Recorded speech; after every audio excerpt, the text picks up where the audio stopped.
Hi there, this is Tata, and welcome to the Wrestling Time Post Show. It is Friday, September 27, 2024, and tonight I'll be talking about Friday Night SmackDown. Alright, so the story that they've been telling is the potential heel turn of Kevin Owens, which was once again continued tonight. So, the main event was Kevin Owens and Randy Orton versus Solo Sikoa and Jacob Fatu. Now, before we get into Kevin Owens almost snapping on Cody Rhodes, we're going to have to start from the beginning. So, like, when the show opened, kicked off with a Randy Orton promo in this segment. And he called out Cody Rhodes, and then Cody came out. So, the Kevin Owens in the blend. That's how this whole match was set up. They used the opening segment. It was typical WWE, using the opening segment to set up the main event. So, Cody wanted a 6-man tag, but Kevin pretty much told him to focus on his match. We got a tag team match, Randy Orton and Kevin Owens versus Solo Sikoa and Jacob Fatu. And so then after that, pretty much Solo Sikoa was pointing out the fact that Cody Rhodes needs Roman Reigns because he can't depend on Randy Orton and Kevin Owens. After this, we get a backstage segment with Cody Rhodes, Kevin Owens, and Randy Orton. And Cody wants to talk about what's tension that's obviously brewing between him and Kevin Owens. But Kevin kind of doesn't want to talk about it. And, Kevin doesn't want Cody Rhodes to go out there. But Randy, behind Kevin Owens' back, tells him that he should go help there. So Chief Tama Tonga and Tonga Loa get involved. So this goes back to the main event. Now, the main event, of course, the Greatest of Destiny, Tama Tonga and Tonga Loa come out during this main event. And so does Cody Rhodes. Now, the interesting part here is that Kevin Owens had this match won for his team. But Jacob Fatu threw Cody back into the ring and knocked the referee down, causing him not to be able to count 3. Now, Kevin Owens had every right to be mad. I said this before, Cody teaming with Roman is going to cause a lot of stirs. Kevin's pissed. Randy feels some type of way. How do you think The Rock feels too? Exactly, we don't know how The Rock feels yet. So, afterwards, because Kevin Owens got distracted, Jacob Fatu hits him with the super kick, and this allows Solo Sikoa to pin Kevin Owens. So Solo Sikoa and Jacob Fatu win. Meanwhile, Kevin Owens is trying to yell at Cody Rhodes because he got involved in this, and you can honestly say it was Cody's fault that they lost. So, Randy had to get in the middle. He had to play mediator because Kevin Owens was pissed. I mean, I don't blame Kevin Owens for being pissed. So, but what did you guys think of this segment? Seriously, look at this. See, Randy had to play mediator. I honestly thought this was really well done, and I really like the slow burn of Kevin Owens. So I definitely think we're going to get the prize fighter, Kevin Owens. What if Kevin Owens cost Roman and Cody their match at Bad Blood?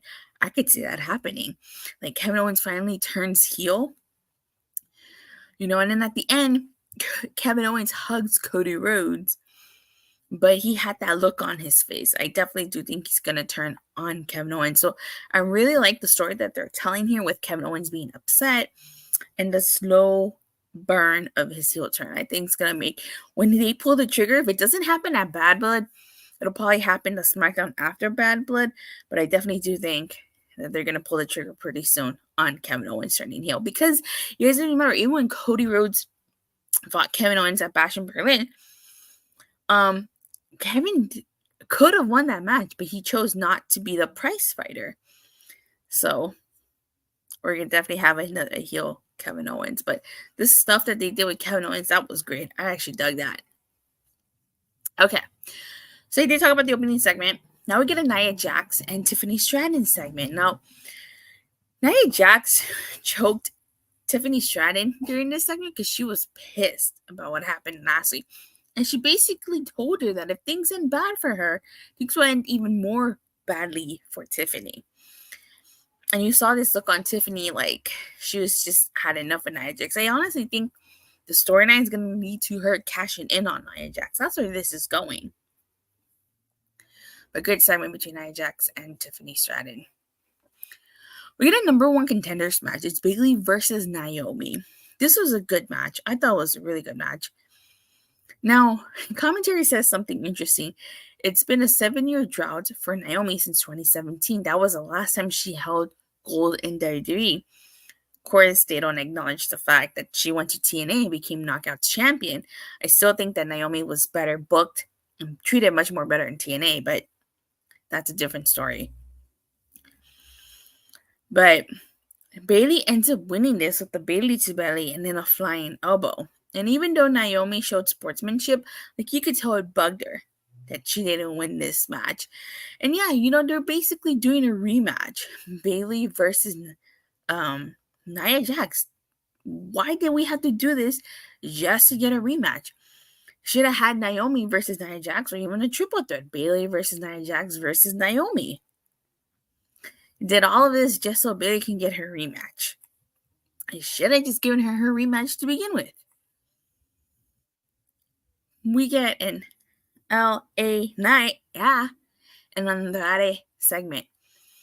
And you guys, let me see, this should have been let Naomi be a part of the TNA crossover. That would be cool. So you remember last week, after Andrade beat LA Knight, he refused, LA Knight refused to shake Andrade's hand. And so, Andrade during this segment told LA Knight that he lost respect for him. And then Melo attacked LA Knight. Yeah. So this leads into Andrade versus Carmelo Hayes 6. This was a really great match. This has probably been my favorite match of their entire series. It seems like we might get a best of 7, especially now that the score is 3-3. But this was good. LA Knight came out mid-match to try to get back at Melo, but you can say he ended up costing Andrade this match because of that distraction. Melo took advantage of the situation, and now he won his match. And at the end, Andrade is confronting LA Knight, asking him what the hell, why did he do that? Of course, maybe you can argue and say that he did do it intentionally, especially since Andrade told LA Knight that he lost respect for him. But we'll see. I definitely cannot wait for that match 7 in the best of 7 series.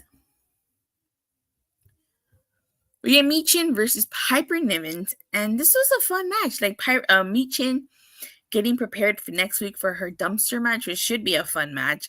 Chelsea Green was at ringside. No surprise, Michin won here. She needs momentum heading into her dumpster match with Chelsea Green. We find out Jade, Cargill, and Bianca Belair are going to be hosting Bad Blood. So Bayley and Naomi have a segment, and basically Bayley apologizes to Naomi for earlier, but Naomi kind of tells her, she would have done the same. So because Nia Jax is facing Bayley, Naomi says she wants to face Tiffany, and so she's going to go ask for a match. So we'll see what happens there. I definitely do think that maybe Tiffany might beat Naomi. I personally would want Naomi to beat Tiffany, but I could see Tiffany beating Naomi, especially if she cheats. So it's probably going to happen next week on SmackDown. I don't think this match is going to happen at Bad Blood. And I already talked about the main event, which is a tag team match. But overall, I thought this was a pretty decent SmackDown. It wasn't too bad. So on a scale from a 1 to a Sean Spears perfect 10, I'd say this is an 8. I thought it was a pretty decent SmackDown here. But what did you guys think of the show? Let me know in the live chat or in the comment section down below. But thank you guys all so much for watching and for the continuous review. the continuous support. Please don't forget to like and subscribe. Make sure you hit that bell so you get notified whenever I go live or release a new video. And I will see you guys Monday after Raw. Bye.